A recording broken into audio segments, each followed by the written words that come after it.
tarde, bem-vindo a mais um Panorama Brasil, ao vivo na Causa Operária TV, quarta-feira, 24 de fevereiro de 2021. Estamos aí caminhando para completar um ano de pandemia do coronavírus e o tema não sai aqui do destaque do nosso programa. Hoje nós vamos ver aqui como o combate, né, da parte dos governos científicos, civilizados, não monstruosos e não fascistas, vai avançando, né, chegando aqui à marca de 1% da população vacinada. E não tem mais vacina. Acabou. Nós vamos falar disso no Nordeste com o companheiro Vitor Assis, falando de Recife, no Pernambuco, e no Centro-Oeste o companheiro Renan Arruda, falando lá de Brasília, no Distrito Federal, onde a situação está pegando fogo na fronteira com o Goiás, aí no entorno, né? Vamos falar disso daí. Mas antes, você que está chegando aqui pela primeira vez, inscreva-se já no nosso canal. Se você ainda não é inscrito, clique no botão aí embaixo. Fique ligado na nossa programação. A Causa Operária TV está 24 horas no ar. Muita programação ao vivo e o melhor do nosso acervo para você. Bom, vamos começando pelo Distrito Federal. Para a gente entender essa questão do lockdown aí em relação ao entorno, né? Fechar a fronteira do quadrado, que é o que o Ibanez Rocha, governador do Distrito Federal, está prometendo. Vamos ver aqui alguns dados aí sobre a situação, né? O DF recebeu 25.500 doses da vacina AstraZeneca nessa quarta-feira e está aí prometendo vacinar os idosos com mais de 75 anos de idade a partir de amanhã, a partir dessa quinta-feira. Já para juntar tudo isso daí, dar um panorama da situação na saúde, 97,56% dos leitos destinados aí de UTI, destinados aos doentes do coronavírus, já estão ocupados. Quer dizer, praticamente tudo, né? Renan, boa tarde, explica pra gente o que mais está acontecendo aí. Boa tarde, Rafael. A situação aqui no distrito, na verdade, é aquela. Eu acho que a gente deveria fazer rápido um breve resgate aqui, né? Mas é o que a gente vem olhando com relação ao que aconteceu em Manaus, né? Essa Manaus entrada um estado mais pobre, mas que aquela situação iria se expandir para todo o país. E é isso que nós estamos vendo aqui. Simplesmente a situação no DF, assim, de 10 dias para cá, vem num crescente de agravamento assim da situação de conjunto que é verdadeiramente catastrófica, né? Então, você citou esse problema dos leitos, não existe mais leito, né? Até por experiência própria aqui, nós tivemos um amigo nosso ontem que estava no hospital, foi constatado com coronavírus, e não tinha leito no hospital que ele foi ser atendido, teve que ser removido para um outro hospital, né? Enfim, segundo dados informados pelo próprio governo aí, só existem 4 leitos no Distrito Federal para casos mais graves, né, de UTI, ou seja, não é de UTI de conjunto, mas aqueles casos mais graves. Teriam só 4 casos, 4 leitos vagos, enfim, é uma situação absolutamente sem controle, né? Os números de coronavírus em tese, vamos dizer assim, o número de mortes está se mantendo num patamar estável, em torno de 10 mortes diárias. Mas, pelo que a gente está vendo, pela própria evolução da situação, isso aí, primeiro, eu acho que não está refletindo a realidade, porque numa condição dessa aí, muito provavelmente as mortes fora em casa, né, fora dos hospitais, né, como já se verificou em outros momentos, deve estar se expandindo enormemente. Nós temos essa situação na região do entorno também, que é muito grave, né? Eu estava vendo aqui com um companheiro que é aqui da região de Minas Gerais, e ele estava comentando comigo o seguinte: numa região que já não faz bem parte do entorno, né? Mas aqui do Triângulo Mineiro, que está mais em Minas, né? Triângulo Mineiro, pega a região de Uberlândia, Uberaba e tudo mais ou menos a uns 400 quilômetros de Brasília, que assim, o que aconteceu? Foram transportados pacientes com as novas cepas do coronavírus para aquela região, só que sem nenhuma infraestrutura. Então, assim, a região do Triângulo Mineiro entrou numa pane total com relação à ação assim, vertiginosa do coronavírus, e obviamente está chegando aqui também no DF, né? Porque é região vizinha. E a gente vê essa condição, por exemplo, na região do entorno. Né? Então, assim, segundo o governo aqui local, né, do DF, 25% dos leitos em UTI estão sendo ocupadas por pessoas, né, por pacientes dessa região do entorno, né? E aí daí, inclusive, está surgindo toda uma briga do estado de Goiás, né, por conta disso. Mas o fato é o seguinte: a situação está absolutamente sem controle. Né? Não tem. A situação de Manaus aí é uma. Veja, o que aconteceu em Manaus está em vias de acontecer aqui também. Né? Então, é muito grave mesmo. Tem informações, por exemplo. Bom, isso sem contar, né, que a política dos governos aí foi aquela de fechar os hospitais de campanha, quer dizer, eles construíram hospitais de campanha que sequer foram inaugurados e fechados. Né? Quer dizer, isso aí obviamente envolve dezenas de milhões que foram tirados dos cofres aí para tratar da pandemia. Obviamente isso aí não tem como você tratar de uma outra maneira, senão desvio de verba, de corrupção. Né? O orçamento do DF diminuiu em 80% as verbas para esse ano referentes ao coronavírus. Quer dizer, não tem controle de mais nada aqui. É uma situação meio assim, ao Deus dará, né? Vamos dizer.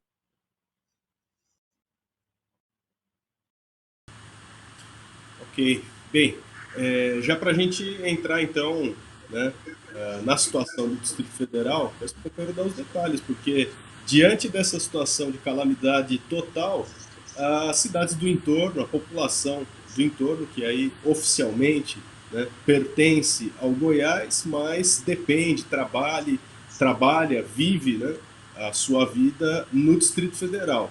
E agora, por um conflito aí entre os dois governos, do Distrito Federal e do Estado de Goiás, Ibanez disse que pode até fechar a fronteira do quadrado do Distrito Federal no Estado de Goiás. Como é que fica isso daí, Renan? Então, Rafael, o que acontece? Bom, primeiro a gente tem que salientar aqui que tanto o Ibanez como o próprio Caiado, né, eles foram classificados como governos científicos em determinado momento, né? Naquela primeira crise, aquela primeira onda que teve aí do coronavírus, que o Bolsonaro defendia a abertura imediata de todo o comércio e tal, eles foram considerados como científicos, governadores responsáveis, porque estavam se opondo à política do Bolsonaro. Então, a troca de afagos entre eles aqui, tudo tem fotos aqui dos dois aí se confraternizando, né? Enfim, aí o que nós temos agora? Diante, obviamente, do avanço e de que não tem política pública nenhuma no país, né, o caldo entornou entre eles. Então, a região do entorno, né, que é uma região que fica aqui junto ao Distrito Federal, né, esse quadradinho, conforme você colocou aí, tem cerca de 1,5 milhão de habitantes. São economias que estão diretamente, como é que se diz? Baseadas no próprio Distrito Federal, né? Pessoas trabalham no Distrito Federal. Tem, por exemplo, muitos servidores públicos, né, que moram nessa região. Né? Então, uma periferia de Brasília, na verdade. Né? É uma periferia de Brasília. E, como eu coloquei aqui, né, com a falta de infraestrutura no DF, né, o governo do Distrito Federal está acusando que tem 25% desses leitos ocupados são dessa região do entorno. Né? E aí falou para o Caiado o seguinte: você tem que tomar providência, porque senão nós vamos fechar aqui as fronteiras. Né? O que foi motivo aí de respostas da parte do Caiado, dizendo que isso era desumano. Né? Quer dizer, o Ibanez colocou, né? preciso que o governador de Goiás cuide de nossa população, sermos a divisa, né? Quer dizer, é uma situação que mostra o grau de explosividade do problema aí de conjunto, né? Não existe. É um salve-se quem puder. Isso está a nível de governo, né? Porque isso aí já denota, obviamente, uma falta de controle absoluto da parte do governo, né? Quem dirá, né, quando isso chega à população, né? Não tem condição, não tem mais, não tem essa situação, essa briga aí entre os dois governos reflete, obviamente aqui não é nenhuma oposição que há entre eles defendem a mesma política desde o início, são aliados, tá certo? Então não é um problema político do ponto de vista de uma divergência, de uma divergência política, mas é simplesmente diante da falta de recursos absoluta, né? Como eu coloquei aqui, 80 a diminuição das verbas é uma coisa assim espantosa desse para o ano de 2021, se comparado com 2020, teve uma redução de 80% nas verbas destinadas aí ao combate aí ao coronavírus, né? Quer dizer, uma situação assim que a gente o que mostra, né? Reflete isso um pouquinho, né? Um pouquinho não, acho que um pocão, né? O total a gravidade do problema nacional, né? Nós estamos falando aqui do Distrito Federal, né? Quer dizer, uma região que está o poder central aí do país, o presidente da República, está nessa condição. Você imagina essa situação, então, aí nos outros estados, né? Quer dizer, tudo não existe nenhum tipo de controle mais, né? Não tem mais. E não tem a vacina, por exemplo, é uma farsa. Você citou aí 25 mil vacinas, né? 25 mil vacinas, veja, já não estava mais vacinando aqui no DF, né, por falta de vacinas. 25 mil não significa nada. Quando a gente leva em conta que já tem muitos casos aí, já está aparecendo na própria imprensa, eles não estão conseguindo omitir, que as pessoas estão se contaminando mesmo depois de tomar a primeira dose, né? Então, assim, isso mostra, mesmo depois de tomar a primeira dose, né? Quer dizer, isso mostra que a própria vacina não é, para quem, né? Para aqueles poucos que estão sendo vacinados, não significa nenhum tipo de alento, né? E depois mostra que, assim, de um ponto de vista geral, né, a vacina que se transformou, vamos dizer assim, no na questão central da luta contra a pandemia, né? Uma vacina que não existe também. Se ela já não existia, agora com esse agravamento da situação, mostra que o país está caminhando aí para ter uma crise sanitária de proporções assim inimagináveis, né? Bom, o problema da vacina, obviamente, não é privilégio, vamos dizer assim, do Goiás e do Distrito Federal. É uma situação crítica, gravíssima, em escala nacional. Vamos pedir para o companheiro Vitor Assis falar para a gente, antes de dar os números da vacina, né, por que, que os especialistas estão defendendo aí um lockdown, perdão, ainda mais rigoroso em Pernambuco. O que, que acontece? O motivo apontado é o perigo de a crise sair ainda mais sob controle, né? Esse é o pretexto, mas acho que a grande pergunta é onde é que estavam esses especialistas, né, quando a população estava aí andando em transporte público superlotado, quando o pessoal estava sendo obrigado a trabalhar.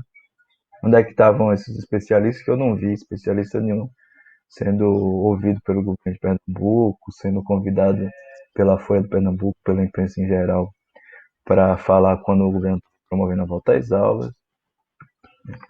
O que os especialistas estão defendendo, né, segundo a matéria aqui da Folha de São Paulo, é que o governo de Pernambuco ele adote aí uma política semelhante à de outros estados, né, estados vizinhos que estariam tendo medidas mais vigorosas. Eu acho que o que tem chamado mais atenção aí são os governos do Piauí e da Bahia, principalmente, né? Governos, inclusive, que têm aí na sua cabeça dirigentes da ala direita do Partido dos Trabalhadores, o Wellington Dias e o Rui Costa, que estão levando adiante uma política muito dura, muito repressiva, contra a população, com toque de recolher, utilizando a polícia para impor as chamadas medidas restritivas. A própria matéria ela cita aí o caso também do Ceará e da Paraíba, que decretaram toque de recolher, e o caso do Rio Grande do Norte, que está recomendando que limitem o horário de funcionamento de bares e restaurantes. Quando tem lockdown, né, parece que é um negócio sério, parece que assim, a cidade vai parar para combater um inimigo comum, mas já dá para ver aqui que não é um negócio sério, porque ninguém não tem uma palavra sobre as escolas, por exemplo. É o famoso lockdown, né, que a gente viu aí durante toda a pandemia. Uma política repressiva, né, o uso da polícia, o uso da força contra a população, ao mesmo tempo em que as atividades mais importantes para os capitalistas, não para a sociedade em conjunto, mas para os capitalistas, elas continuam funcionando sem qualquer garantia para os trabalhadores, e o resultado desse lockdown ele pode até conter, em alguma medida, a pandemia. E certamente a burguesia quer conter de alguma maneira para que a situação não exploda totalmente. Mas não é eficiente, pelo contrário, né? Permite apenas um controle maior sobre a sociedade, o aumento da repressão e que o governo continue aí fazendo demagogia de tipo direitista, que permita também omitir o fato de que ele não faz absolutamente nada. Nós vamos entrar aí no caso das vacinas, o governo não vacina ninguém. Teste, não testou ninguém. Não tinha tudo bem, existe o teste, mas não tem uma política de testagem em massa da população.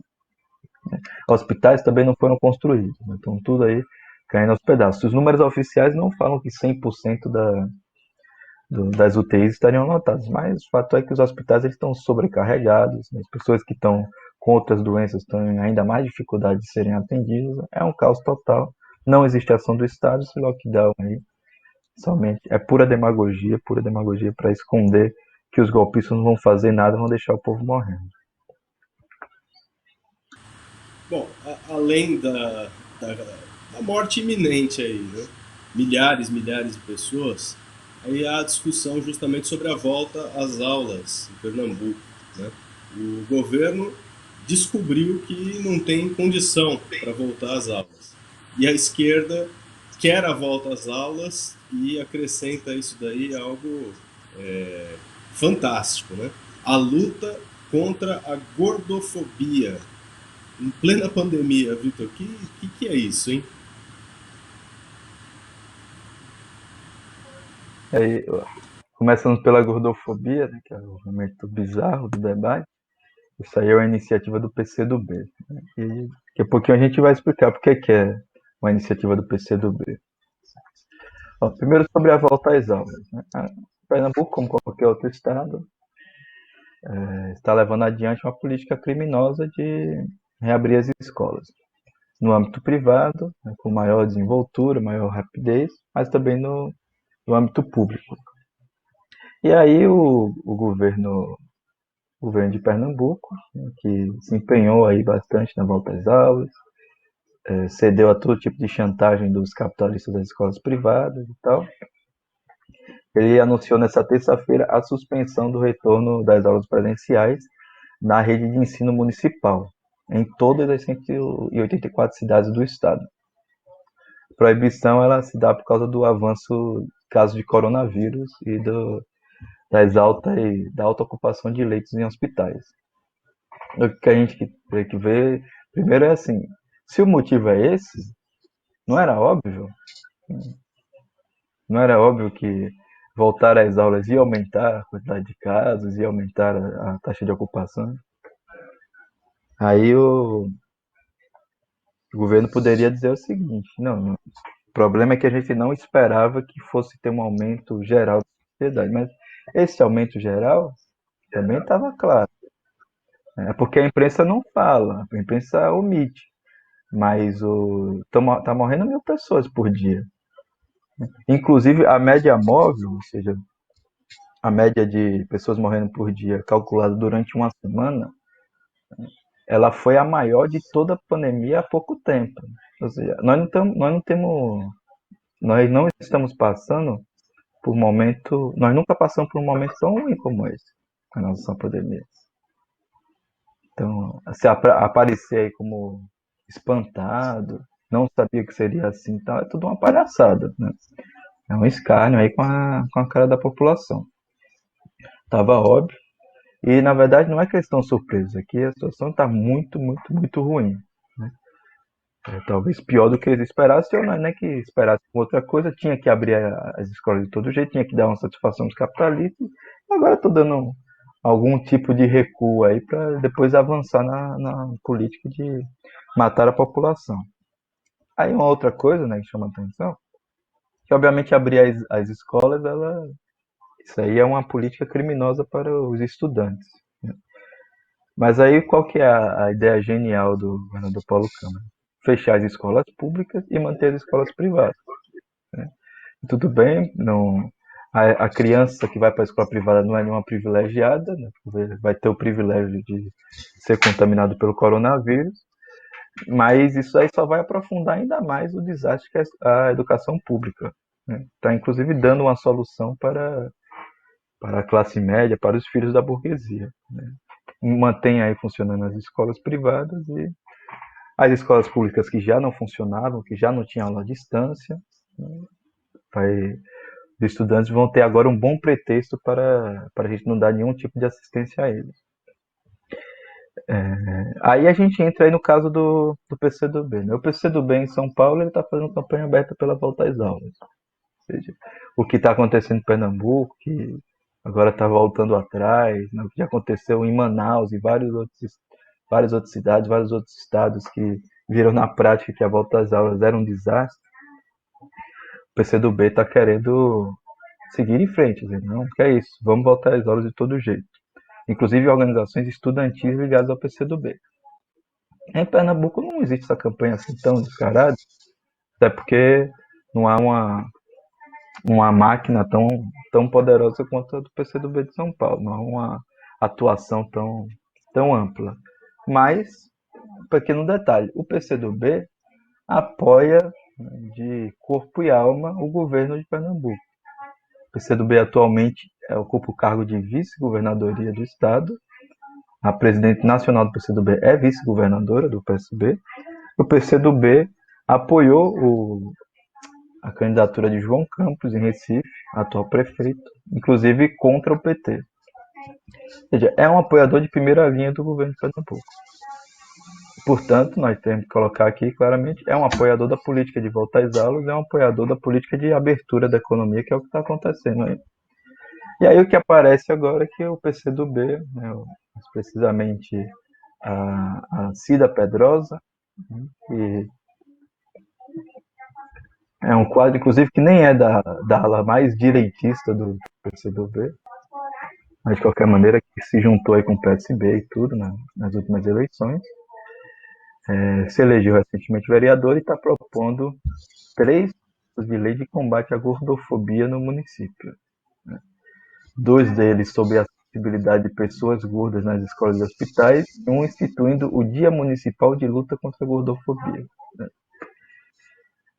Rapidamente, 3 coisas sobre isso. Né? Primeiro, você vê a preocupação com um problema que não está colocado, com um problema político que não está colocado no momento. Isso aí chama atenção. Em segundo lugar, embora o projeto de lei não coloque isso aqui abertamente, todo projeto de lei procure aí colocar o problema das fobias, né, como é o caso da homofobia, o caso do próprio racismo e tal, e naturalmente vai ser assim se o negócio da gordofobia for para frente. São projetos de lei que abrem espaço para repressão, né, para repressão direta, para prisão e tal,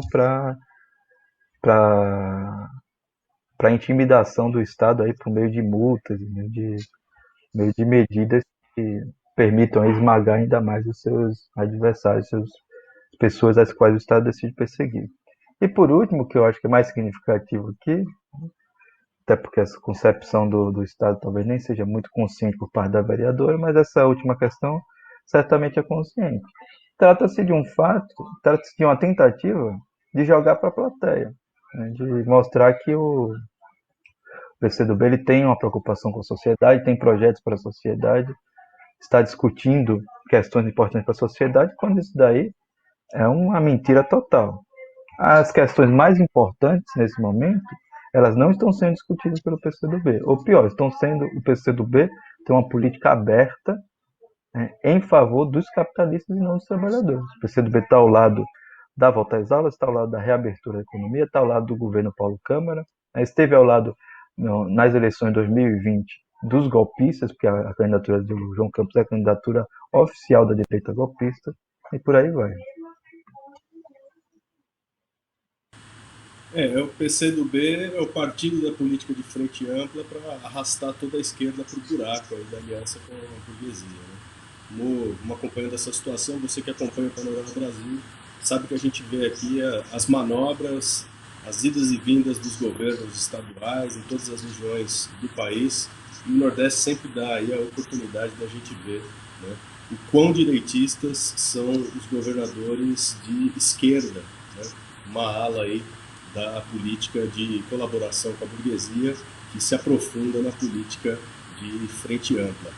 Agora, voltando ao problema da volta às aulas, voltando à volta às aulas, pergunto para o companheiro Renan o que está acontecendo no DF. O Sindicato dos Professores está aí com a denúncia, né, do que inviabiliza a volta às aulas. Quais são os obstáculos aí para que os professores estão colocando como essenciais para a defesa do interesse dos estudantes, né, e dos próprios professores que estão aí ameaçados de voltar à ativa. O que está acontecendo, Renato? Então, Rafael, as aulas aqui estão programadas para serem retomadas no próximo dia 8 de março, né? Até o momento, isso aí não houve nenhum recuo do governo, mesmo diante aí do agravamento da situação aí da pandemia, né? Não tem nenhuma manifestação, está mantido essa condição. Bom, o Sindicato dos Professores chamou aí uma plenária virtual com os diretores de escola, né, os gestores aí das escolas, para ter uma opinião deles, né, etc e tal.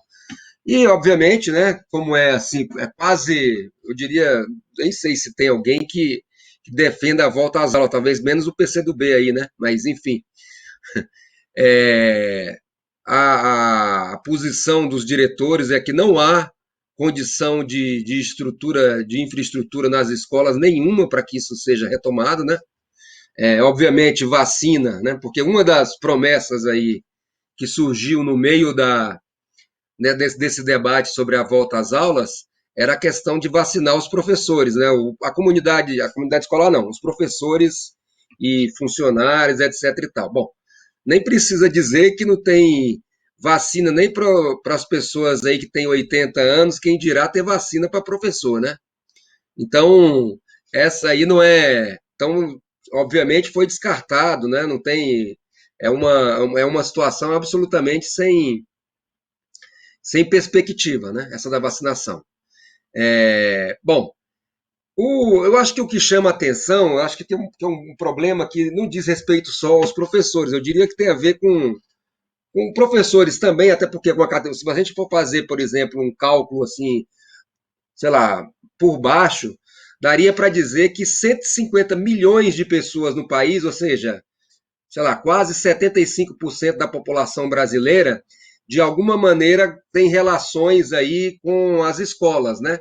Os próprios estudantes, que são da casa dos mais de 50 milhões, se não me engano, no país todo, professores, os pais, né, a comunidade que gira em torno ali das escolas, as, os serviços que são prestados às escolas, enfim, envolve praticamente todo o país isso aí, né? Quer dizer, ou seja, é um vetor assim de propagação da pandemia, né, inimaginável. Então, o que chama a atenção da posição de várias entidades sindicais, o caso do Simpro também é a mesma coisa, que é aquela política de dizer, né, vou até ler aqui um trecho, porque é muito significativo do que está acontecendo, né? Bom, eles estão defendendo, o Simpro defendeu junto aos gestores das escolas a constituição de um comitê paritário para discutir, né, como é que seria esse problema de volta às aulas, as condições que seriam necessárias, né, para a volta às aulas, etc. e tal. Aí, a secretária-geral do sindicato, ela falou o seguinte, o comitê, deixa eu só... Ah, tá aqui. Não, desculpa. Eu não estou achando aqui a primeira parte que eu li, mas essa aqui dá bem uma dimensão. Fala o seguinte, né? Falando sobre o problema do comitê, né? Até porque é uma situação totalmente nova, que ninguém estava preparado para ela, obviamente se referindo ao coronavírus, né? E, portanto, é preciso fazer de forma bastante democrática, participativa, que é assim que a gente irá amenizar os prejuízos e sequelas deixadas pela pandemia da Covid-19, que ainda estamos vivendo. Aí, em seguida, ela complementa, né? Portanto, quanto mais gente pensando e contribuindo, mais chances temos de acertar. Até porque ninguém tem a receita pronta para este momento. Quando a gente fala de modelo híbrido, é bom lembrar que se trata de um período. No futuro, não agora, para nos reaproximarmos das escolas presencial, aprendendo a lidar com essa situação. Quer dizer, é uma política, vamos dizer assim, de acobertar, encobrir a responsabilidade dos governos nessa situação. A pandemia é uma coisa nova, todo mundo tem boas intenções diante dela, né? Então vamos unir forças, vamos dar as mãos para a gente ver uma melhor solução. Quando a gente sabe que tem uma política para se combater, sim, a pandemia. Inclusive, de um ponto de vista da importância que as escolas, a categoria de professores cumprem isso aí, você poderia cumprir um papel muito importante de um ponto de vista educativo nas comunidades escolares, nas comunidades que as escolas estão. Né? Isso aí é óbvio, não tem, né, o papel que poderia cumprir.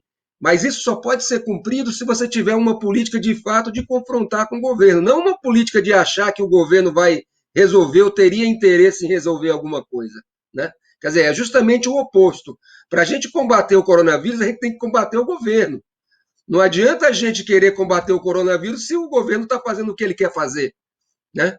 Então, ou seja, nada, né? Então, ou seja, você teria que redirecionar as verbas para o combate ao coronavírus, você teria que dar um verdadeiro auxílio emergencial, quer dizer, você teria que ter uma política efetivamente para garantir, né, um isolamento social, você ter condições, como é que se diz? Básicas, né, de saúde, de saneamento, quer dizer, medidas, obviamente, tem, mas não vai ser feito com um governo, por exemplo, que diminuiu em 80% as verbas para combater o coronavírus, de um ano para o outro.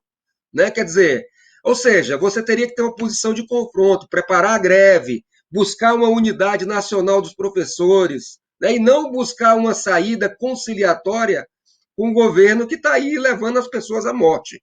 Né?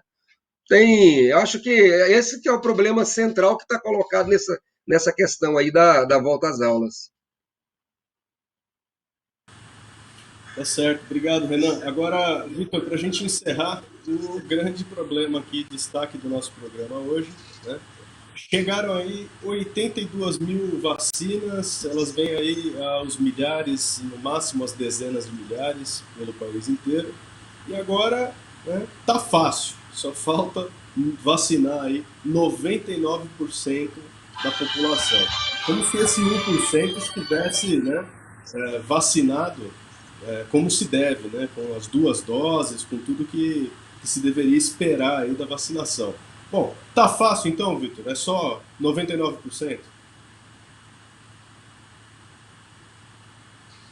Pois é, estava tentando aqui a matéria, que ela é escandalosa. Abrir aqui. só ler rapidamente a matéria para a gente ver como a imprensa burguesa ela sabe criar uma realidade paralela. Matéria do Jornal do Comércio fala o seguinte: Covid-19 chegam a Pernambuco mais de 82 mil doses da vacina da AstraZeneca.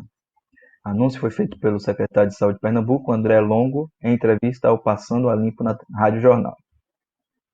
E aí a matéria fala: para dar continuidade ao plano de imunização do Ministério da Saúde, na manhã da quarta-feira, mais de 82 mil doses de vacina Oxford AstraZeneca, importados pelo Fiocruz Instituto Serum, na Índia, um dos maiores centros produtores do imunizante, por aí vai. Aí fala que o anúncio foi feito na entrevista, né? Fala, a distribuição começa a ser feita hoje, quarta-feira, dia 24. E vai. Parece que a quantidade, parece que a notícia é assim: chegaram as vacinas para a população pernambucana. Quando, na verdade, 80 mil, tudo que é mil parece muito. Mas 82 mil é 0,9% da população pernambucana. Isso daí não deveria sair uma matéria falando que chegou 82 mil. Deveria, uma matéria minimamente honesta, deveria dizer o seguinte: o governo de Pernambuco decide matar 99% do seu povo. Porque 82 mil não é absolutamente nada. A própria matéria, ela, escondido, né, lá nos detalhes, para quem aperta os olhos para conseguir encontrar, ela vai falar que essas vacinas elas são para idosos de acima de 80 anos, né, que a gente já comentou aqui também, que é o grande mote do governo de Pernambuco. Vamos vacinar todos com mais de 88 anos, né, que é 0,1% da população. Né. Mas uma denúncia aí da farsa, né, e da cumplicidade total da imprensa burguesa com os governos direitistas que estão assassinando a população. Né. Há toda uma jogada aí de marketing, uma operação de tipo publicitária para esconder a realidade. A realidade que é a seguinte: não tem vacina para o povo, não vai ter vacina para o povo. A própria vacina que for aplicada, aos poucos que receberem a vacina, vão ter que se questionar se de fato foram vacinados ou não, porque agora a gente tem que pôr em dúvida até mesmo se aquela agulhada que a pessoa recebe tem uma vacina dentro ou não tem.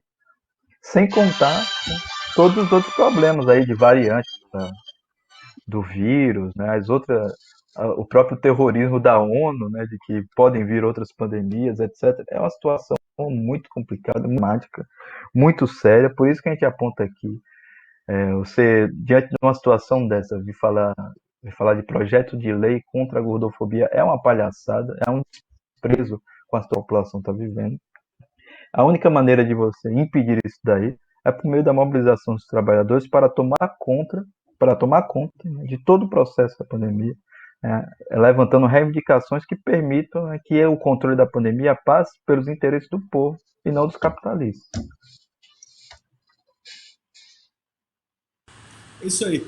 Vitor, para a gente encerrar, a última palavra sobre a caravana que está saindo aí do Nordeste para o ato do próximo final de semana, dia 27, no sábado, em Brasília, em defesa dos direitos políticos de Lula contra o julgamento farsa da Operação Lava Jato, pela sua candidatura e por Lula presidente. Como é que vai ser essa caravana? Dá os detalhes para a gente. Ainda dá para participar, Vitor? Dada assim, o ato vai ser no sábado, dia 27, a partir das 14 horas, em Brasília. Vamos aí visitar o companheiro Renan. E a caravana vai sair de Recife amanhã, às 17 horas. Nós saímos de Recife, vamos passar aí por Maceió, por Feira de Santana, por Vitória da Conquista, nesses dois últimos na Bahia, e finalmente vamos para Brasília. Então, companheiros que estejam aí no trajeto, entre em contato agora conosco aqui. Pode procurar aí no Diário Causa Operária, tem mais informações sobre isso. Entre em contato com a gente. Se você não pode ir, mas apoia esse importante ato, né, deixe sua contribuição, entre em contato com a gente. Né, permita que alguém que não possa pagar a sua própria ida vá, adote um militante e ajude, faça parte desse movimento que é da mais alta importância. É isso aí. Bem, agradeço então ao companheiro Vitor e o Renan para a gente encerrar o nosso programa aqui. Obrigado pelas informações, obrigado aí pelos comentários. Fique ligado na programação da Causa Operária TV. A gente volta amanhã com mais um Panorama Brasil a partir do 12h15. Até lá!